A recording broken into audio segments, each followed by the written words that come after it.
Le réseau des sports vous présente, dans le cadre de la Formule Indy Molson X, la 11e de 19 épreuves de la saison, séance de qualification du Molson Indy de Toronto. La Formule Indy Molson X 1998 est une présentation de Molson X, jeune depuis 1903. Et de Honda.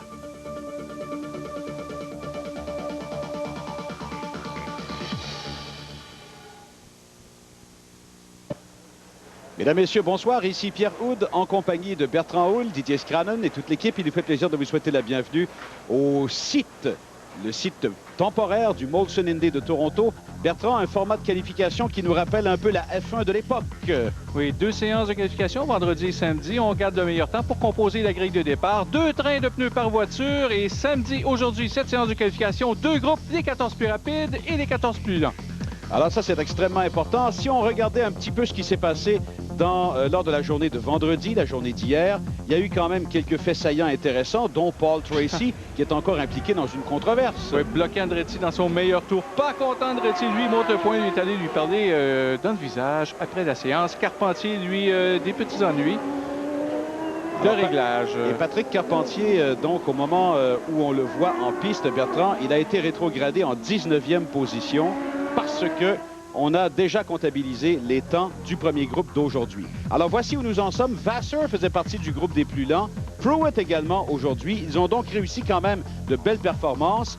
Il y a Ribeiro et Tracy qui faisaient aussi partie du groupe des plus lents aujourd'hui. Et donc, Moore et Carpentier, qui n'ont pas encore pris la piste, ont été reculés en 17e et en 19e. Allons donc tout de suite à la séance des plus rapides. Et à tout seigneur, tout honneur, celui qui pourrait inscrire toutes sortes de records en fin de semaine. Et cette saison, disons-le comme ça, Alessandro Zanardi, détenteur de la pole provisoire.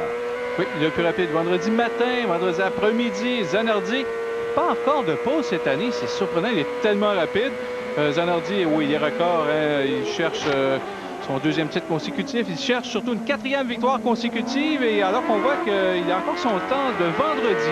Il n'a pas réussi à améliorer jusqu'ici, alors il cherche une 4e victoire consécutive pour égaler le record de Al Unser Jr. Jamais gagné au Canada non plus, en 2 courses à Vancouver, 2 courses à Toronto jusqu'ici en carrière. Bon, alors le temps serait bien choisi pour lui. Zanardi qui cherche également, bien sûr, à inscrire la victoire au championnat par la plus grande marge de points.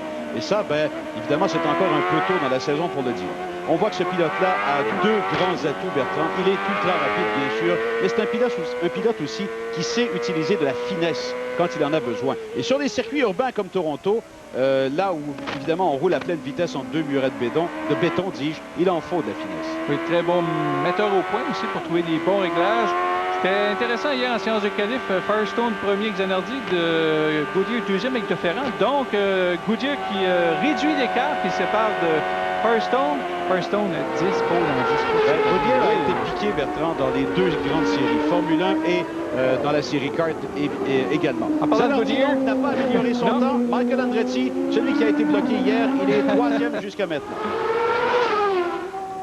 Alors, Michael, très habile sur ce genre de piste. Hein? Oui, c'est Toronto. Alors, 3e pour l'instant. Avec son temps d'hier, n'a pas encore amélioré. Andretti qui a gagné 5 fois à Toronto. Alors, il aime ce circuit. Une saison frustrante pour lui. S'il avait eu la mécanique de son côté, s'il n'avait pas été victime de toutes sortes d'incidents hors de son contrôle, il pourrait peut-être être 2e derrière Zanardi au classement et devant Greg Moore. Vendredi, premier des Ford, 2e des Goodyear, derrière DeFerrand. Alors ça allait bien. Alors on le voit, il pousse. Et on dit que les pneus ne sont bons que pour 1 ou 2 tours lancés. Après ça, ils se détériorent rapidement. Alors, et voilà. Choisit de revenir au puits. Alors, a fait ses 2 tours lancés. N'a pu améliorer son temps de vendredi. Alors, il reste avec un temps de 59 secondes et 2 millièmes. Oh, celui-là, c'est Greg Moore. Il a un pneu avant droit complètement déchiqueté, Greg Moore.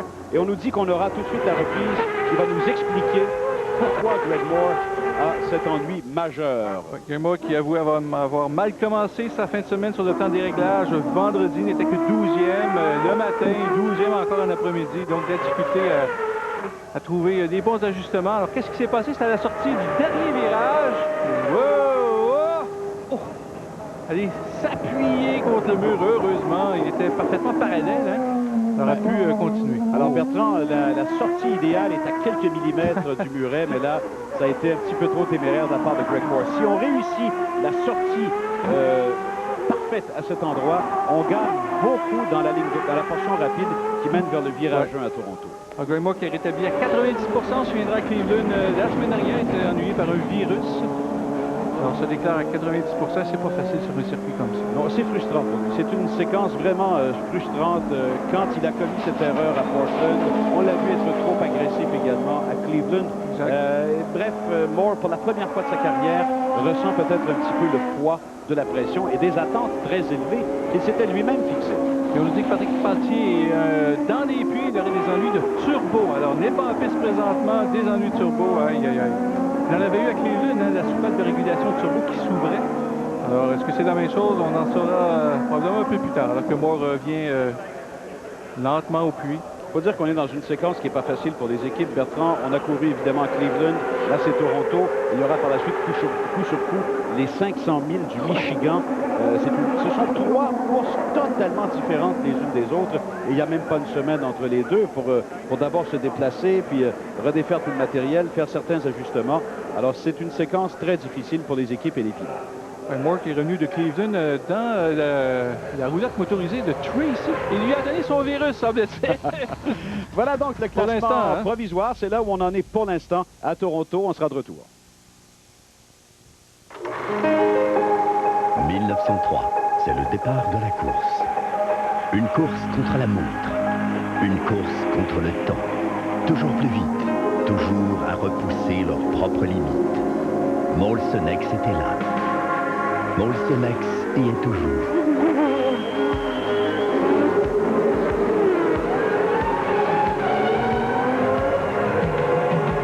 Molson X, jeune depuis 1903. Des conseils techniques, des destinations voyages et des entrevues de stars. Quoi de mieux pour apprécier son sport préféré? Avec Rémi Bouchard et Déby Savoie-Morel, entrez dans le monde du golf Acura. Aujourd'hui, à RDS. RDS est fier de vous présenter la plus importante course de vélo au monde. 21 étapes durant lesquelles les coureurs doivent affronter la montagne, les caprices de mère nature et un parcours des plus exigeants. Suivez le prestigieux Tour de France ce soir à RDS. Cet été, RDS fait le tour de la Ligue américaine et vous propose plus d'une vingtaine de matchs des Blue Jays de Toronto.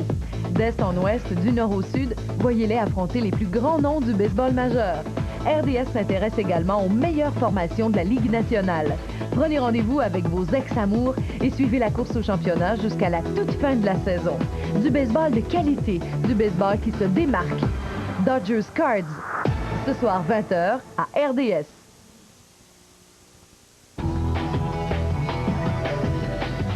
En compagnie de Patrick Carpentier et Greg Moore, vivez les sensations fortes de la Formule Indy. De l'action plein la vue et des pilotes qui n'ont peur de rien. Oh, quel impact majeur! Oh, qui attaque fort! Soyez des nôtres et suivez l'action de la Formule Indy Molson X en provenance de Toronto, aujourd'hui 13h30 à RDS. Nous sommes de retour, on aperçoit la voiture de Greg Moore et voilà cette pièce vraiment le porte-moyeu. Oui, le porte-moyeu qui a été vraiment abîmé. On peut voir que la touchette sur le muret de béton n'a pas été nécessairement très délicate. Gilles de Ferrand, ça a surveillé celui-là.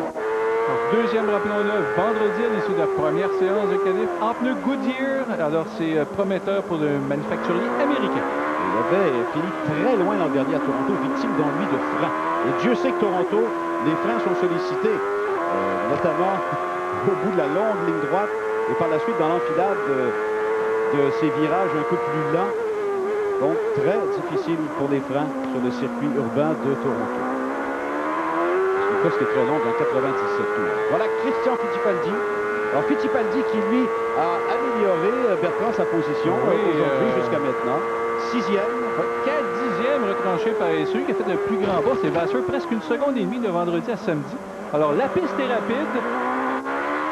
On va remarquer les plaques de ciment à l'intérieur des virages aussi. C'est difficile pour les pilotes parce que ça n'offre pas la même, on le voit ici, là, ça n'offre pas la même adhérence que l'asphalte. C'est beaucoup plus glissant. Alors, il faut que les pilotes anticipent un peu dans les virages. C'est pas facile. Vous voyez qu'à plusieurs endroits, on ne touche même pas au levier de vitesse. On fait tout simplement lever le pied un petit peu, ou encore on accepte carrément le risque d'un virage à haute vitesse, comme là, présentement. Michael Andretti, lui, toujours avec son temps d'hier, Bertrand, toujours en 3e place. Ouais. Regardez bien, Michael, la tête va disparaître. Voilà, hop, un virage qui s'en vient. Alors, les pilotes ont dit que c'était important cette séance de qualification. Pourquoi? Même s'il y a 2 longues lignes droites avec un freinage appuyé, ils trouvent que c'est difficile de dépasser à Toronto. Alors, l'importance d'être bien placé sur la grille. Et que ça va vite. Oui, il corrige beaucoup. Hein. Regardez là au volant, il contre-braque. Je veux dire que l'arrière chasse un peu, donc dérape. Alors, il doit... Oui, Bertrand, ce qui également est intéressant, alors qu'on voit Dario Franchitti qui est en piste maintenant. Ce qui est intéressant, Bertrand, quand on part à l'avant à Toronto, on évite les risques du premier tour, virage 1 et virage 3. Virage 3, oui, pôle provisoire, Dario Franchitti. Bon, alors ça, c'est tout un revirement. Franchitti vient de réussir le meilleur tour. Il a donc pulvérisé le temps enregistré par Zanardi hier. Franchitti, 2 pauses jusqu'à présent en carrière à Rio cette année, mais surtout à Toronto déjà l'an dernier. Exactement. Oh là là.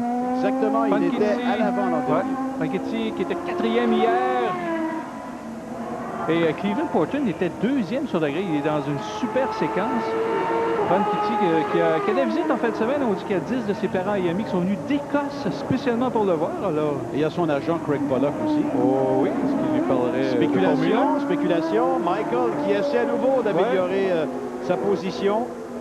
Mais là, il choisit de revenir au coup de ravitaillement. Donc, c'est plus, on l'a dit, hein, 1 ou 2 tours seulement, maximum. Alors voilà le classement pour l'instant. La pole appartient temporairement à Dario Franchitti. Prends des cornflakes de Kellogg. Ajoute du miel et des arachides. Qu'est-ce que ça donne? Des Cool Flakes. C'est ça, les Honey Crunch Cornflakes de Kellogg.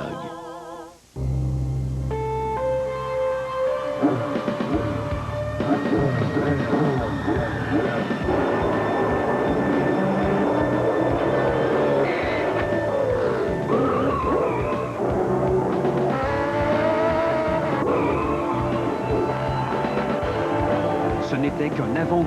Le Grand Prix Players de Trois-Rivières, une présentation de Molson X. On y court les 31 juillet, 1er et 2 août. Appelez maintenant. They think it's glamorous. They think it's cool.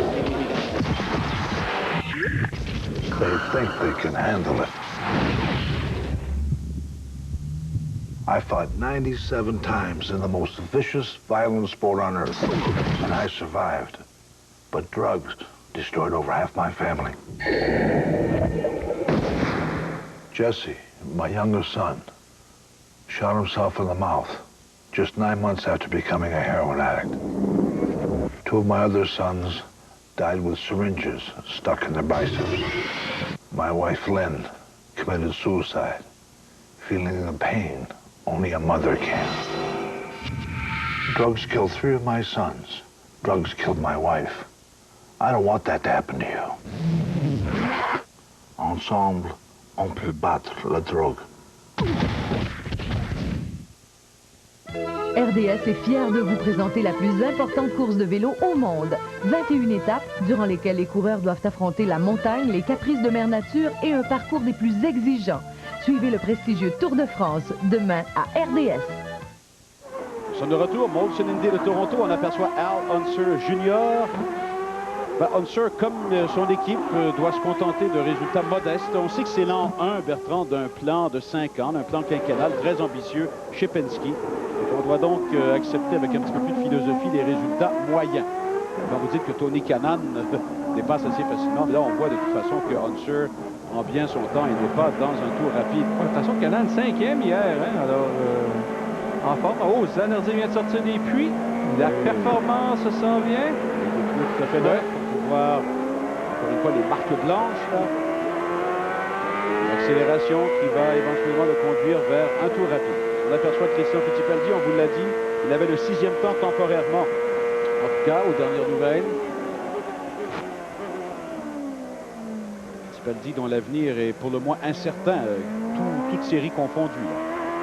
Alors Zanardi, donc, toujours en deuxième, incapable jusqu'à maintenant d'améliorer la performance du vendredi.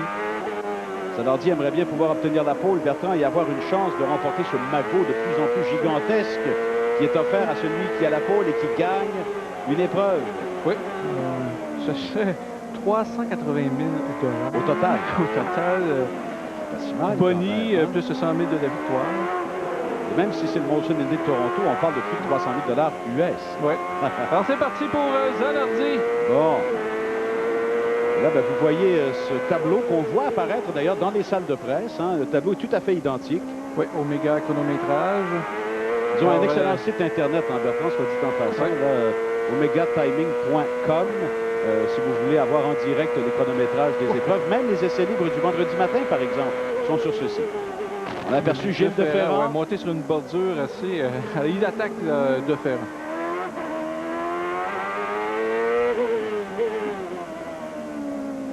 Qu'est-ce que ça va donner? Donc, tour lancé, on a vu monter sur une bordure, prend vraiment toute la largeur de la piste. Comme il se doit d'ailleurs. Et attendons le résultat. Deferrand qui n'améliore pas. Il reste troisième pour l'instant derrière Alessandro Zanardi. Toujours Dario Franchitti en pôle provisoire. Alors, regardez les pneus avant, surtout. C'est là qu'on voit s'il doit contre-braquer parce qu'il pousse trop et que la voiture glisse. Alors, dernier virage. Alors, premier tour lancé pour Zanardi avec son deuxième train de pneus.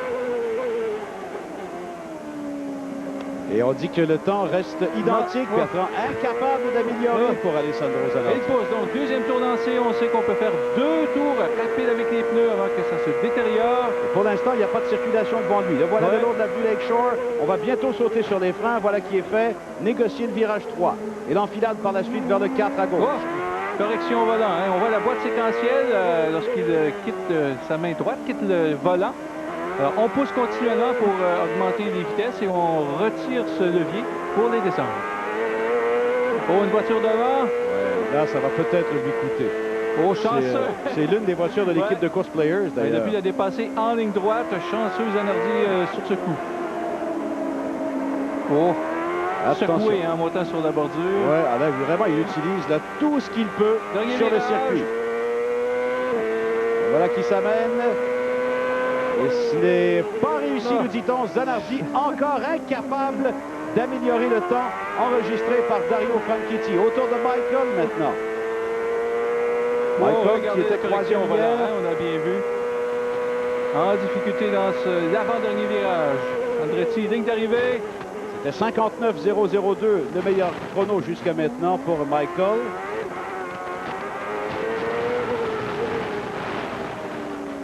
Et là, pour l'instant, 58,748. Alors, il reprend la troisième place qu'il avait en banque hier avec, 3 dixièmes à peu près, plus rapide. C'est excellent pour Michael Andretti. Et s'il part troisième, il sera très heureux, j'en suis sûr. Les 3 premières lignes à Toronto vous permettent d'éviter ou de penser et d'espérer éviter beaucoup de problèmes.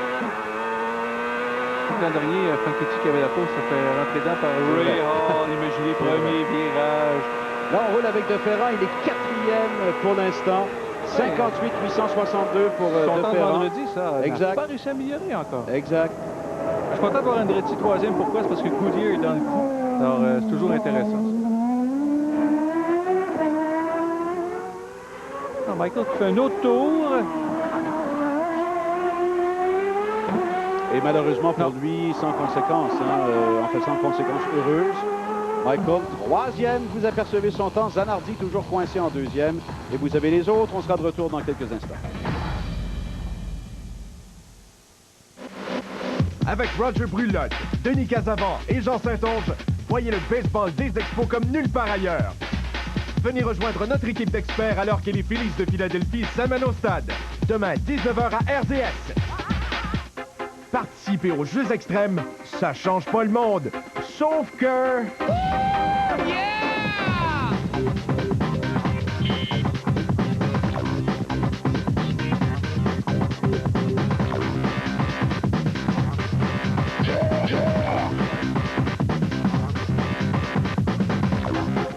Cool, branché, complètement capoté. Les Jeux extrêmes d'été, mardi 21h en exclusivité à RDS. PGA, SPGA, Les meilleurs golfeurs à la conquête du monde.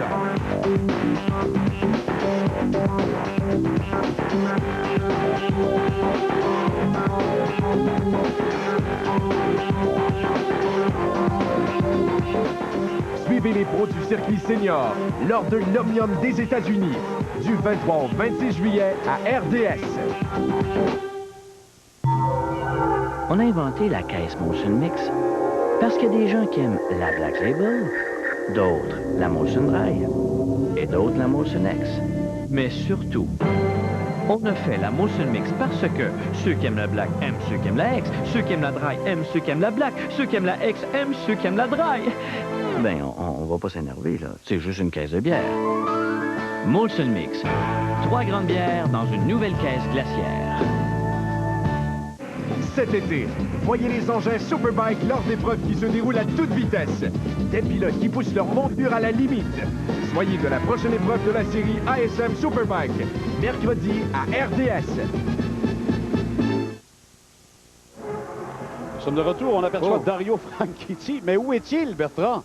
Et dans l'échappatoire, au bout de la ligne droite des puits, virage 1, alors, il est passé tout droit. Il est presque dans des kiosques de restauration rapide. Parce qu'il y a une crevaison pneu arrière droit. Vous pouvez regarder le pneu beaucoup moins gonflé. C'est bizarre de la part de Franchitti. Il avait pris ses 2 trains de pluie. Il est ressorti quand même, peut-être pour bouchonner. Alors, vous n'avez pas le droit de dire ça. Ça se fait pas en sport automobile, non, voyons donc. On n'a jamais vu ça. C'était pour préparer ses réglages pour la course. Voilà, exactement. Ben, heureusement, il n'est plus dans le course. Il ne faudra pas qu'il nuise aux autres pilotes qui vont encore tenter. Il reste quelques minutes à cette séance d'aller chercher la position de tête. Oui, ça se joue souvent dans les dernières minutes. Alors, allons-y avec Michael. 3e donc, hein, il faut le rappeler jusqu'à maintenant. Michael a en banque un temps de 58,748. Et il peut encore courir. Il pousse vraiment. Michael, on va constamment corriger au volant. On peut vous mentionner que Carpentier retourne en piste. Malheureusement, on ne l'a pas vu. Les caméras ne l'ont pas capté. Il a quand même enlevé 25 centièmes de son temps de vendredi. Mais il n'a pas amélioré sa position. Bon, il est descendu sous les 60 secondes. En tout cas, c'est déjà ça. Oui, 59,8. Bon. Je te rappelle, Bertrand, on se disait à un moment donné, je ne peux pas croire qu'un jour, on va rouler sous les 1 minute à Toronto. Et on est maintenant sous les 59 secondes. D'autant plus qu'on a resserré les 2 derniers virages. On passait plus rapidement auparavant. Oui. Alors imaginez. Andretti roule presque bloqué au freinage. Une voiture devant lui. Il abandonne son tour. Je pense à Pierre. Il semble qu'il roule moins rapidement. C'est probablement dit que de toute façon, c'était peine perdue. C'était justement Patrick Carpentier qu'on a vu passer devant Bertrand. Alors Andretti dans les puits, il ne peut améliorer. Zanardi de retour. Oui. Et vous savez pourquoi il est de retour? Lors de son dernière présence en piste, il est revenu au puits. On a pris des serviettes imbibées d'eau qu'on a tout de suite mis sur les pneus pour les refroidir. Alors il tente d'améliorer, même s'il a déjà passé ses 2 trains de pneus. Alors ses pneus sont un peu usés, mais on a essayé ce truc. Les serviettes pleines d'eau, la fumée montait de... Bon, ben c'est le tout pour le tout. Écoute, pourquoi pas? Roue bloquée un peu au freinage ici. Bon, voyons voir comment la voiture va se comporter. On va avoir une bonne idée au freinage au virage 3. Ouais. On s'en dit, paraît trop déconcentré des rumeurs de son transfert en F1, mais il est encore aux avant-postes. Au volant, ça ne paraît pas. C'est regardez, bloqué, deux fois vous bloquez. Bertrand, au volant, ça ne paraît pas. C'est en entrevue que je trouve qu'il a le regard un peu fuyard, si on peut dire ça comme ça. Et c'est peut-être normal. Et on dit qu'après la course du Michigan, il ira en Europe, possiblement pour apposer sa signature sur un contrat. C'est une séquence d'événements qui nous rappelle drôlement quelqu'un. Hein? Ça rappelait ça. Villeneuve était parti après le Michigan. Ça avait été annoncé à Mid-Ohio la course suivante. Vous étiez allé le voir, Pierre. Exact. Et glissade de Zanardi, là. Non, il a tout donné. Je pense que ses pneus sont flambés, ne sont plus aussi bons. On va quand même pas tenter un autre tour rapide. Ça a l'air que oui, c'est reparti mon kiki, comme on dit. Il a pas pu améliorer, on vous le confirme. Mais il donne tout ce qu'il a. Et bravo, hein? Oui, en même temps, oui, exactement. Ceux qui se sont déplacés. Au drapeau jaune ici, ça va peut-être lui nuire. Pour l'instant, il a la voie bien libre devant. Regardez. Je pense qu'il y a une voiture dans l'échappatoire au bout de cette longue ligne droite. Les jaunes sont agités là, au virage 3. Petite glissade encore du train arrière. Monte sur les vibreurs, glissade. Regardez-moi ces dérapages. Toute beauté. Toute beauté, mais ils ne vous font pas gagner nécessairement des dixièmes de seconde ou des centièmes de seconde. je pense que les pneus ont perdu de leur mordant dans tous les sens du terme. Il y a des pneus qui ressemblent à ceux qui, à l'état des pneus quand ils finissent, ces beignes, là, c'est une espèce de virage à 360 degrés. Bon, le drapeau à Damier lui est présenté. Qu'est-ce qu'il a? Il ralentit, Bertrand. Ah! Il est en panne sèche. Il est en panne sèche, Zanardi. On ne saura jamais s'il allait améliorer son temps. Hurtad, lui, qui essaie également de son côté, mais ce sera impossible pour lui d'obtenir la pole. Hurtad devra se contenter de la 11e place, ou plutôt de la 17e place, Bertrand. Alors, week-end catastrophique jusqu'à maintenant pour Hurtad. Il tape son volant. Peut-être espérait-il aller chercher la pole, mais je ne suis pas sûr parce qu'il glissait un peu trop avec sa voiture. Eh bien, ça a été tout un spectacle. Ouais. Les gens qui étaient là tout autour du circuit urbain de Toronto en ont eu pour leur argent. On voit Bobby Rahal qui, lui, a fait le 9e temps aujourd'hui. Rahal, dans sa tournée d'adieu, sa dernière présence à Toronto, au Molson Indy, en tant que pilote. Patrick Carpentier, ben, finalement, Bertrand, c'est le 18e temps pour Patrick. On s'est arrêté dans un échappatoire. C'était peut-être lui au bout de la ligne droite, là, avec le drapeau jaune agité. Parce qu'il est dans un échappatoire immobilisé. Franchitti, la pole! Tout un exploit pour le pilote écossais. Une 2e de suite à Toronto. Une 2e cette saison. Et encore une fois, une superbe performance pour Barry Green devant Paul Tracy. Il commence à en prendre d'habitude. Alors, Franchitti devant Zanardi. Il y aura Michael Andretti en 3e, Gilles de Ferrand, Christian Fittipaldi, Jimmy Vasser et Tony Kanaan par la suite 6e et 7e. Alors, Vasser toujours pas très loin. Vasser dont l'objectif est maintenant la 2e place que Greg Moore a toujours, mais avec quelques points d'avance seulement. Tracy 10e, Moore 12e, Carpentier 18e. C'est très difficile encore pour Patrick et on écoute tout de suite ses commentaires. Patrick Carpentier, une séance de qualification pleine de difficultés. Oui, on a de la difficulté avec les changements de vitesse encore. On a eu de la difficulté avec la pression du turbo, puis on a été stationné un bon bout de temps. On est retourné vers la fin. On a fait des améliorations sur la voiture. C'était mieux, mais pas assez. J'ai sorti tout ce que, je pense que tout ce que la voiture avait, puis c'est tout ce qu'elle avait. Well, when you're in qualifying, you always try just a tiny little bit harder, you know, because it's only a half-hour session, and the tires are only good for, you know, 3 or 4 laps. So you've got to go out and you've got to give your best, everything that you've got for those couple laps. And on my first set of tires at the end, I thought that I might have a good lap coming. Went a little bit faster through turn 11 than I had, and just brushed the wall. No big deal. Just we popped the tire, and so I had to do a lap on a flat tire. Came in and changed it, and went back out. No big deal. Bon, alors il dit qu'il a poussé à la limite, comme on le fait souvent en qualification, puisqu'on n'a qu'une demi-heure. Et il a expliqué justement de cette façon ce petit contact avec le muret qu'il a quand même sérieusement embêté très tôt dans cette séance de qualification. Alors, voilà pour les explications de Greg Moore. Au classement, Bertrand? Oui, 59 points d'avance pour Zanardi. C'est presque l'équivalent de 3 victoires. Comme dit Moore, il faudrait qu'il commence à avoir des ennuis, M. Zanardi. Il n'a qu'un seul abandon jusqu'ici cette saison. Alors, on l'a dit, la lutte, c'est pour la 2e place. Hein. Regardez, Vasser, 4 points seulement de retard sur Greg Moore maintenant. Alors, demain, tout de suite après l'Omnium britannique, nous serons en ondes 13h30 pour vous présenter le Molson Indy de Toronto. Ici, Pierre Houd, au nom de Didier Scradden, Bertrand Houle et toute l'équipe. Au revoir et à demain. La Formule Indy Molson X vous a été présentée par Molson X, jeune depuis 1903, et par Honda.